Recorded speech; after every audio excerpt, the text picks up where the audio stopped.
যদি কলিজা শক্তই হয়, এক ওয়াক্ত নামাজ পড়তে মন না চায়, নওজোয়ান মাঝে মাঝে কবরস্থানে একা দাঁড়াই, মানুষের লোকে যাইয়া পারতা না, একলা কবরস্থানে দাঁড়াই একা নীরবে, দিনের বেলাতেই কোনো কবরের সামনে 1 মিনিট 2 মিনিট দাঁড়াইয়া ভাইব। এই মানুষগুলো জমিনে কোলাহল করত, এই জমিনে এই মানুষগুলো ব্যস্ত ছিল।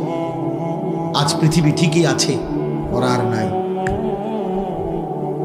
আকসিরু যিকরা হাদিমিল লাযযাত, আল্লাহ নবী সাল্লাল্লাহু আলাইহি ওয়াসাল্লাম বলছেন, উম্মত সমস্ত স্বাদ, আনন্দ, উল্লাস, ফুর্তি, সব মজা শেষ করে দিবে যেই মৃত্যু, সেই মৃত্যুকে বেশি বেশি স্মরণ করো।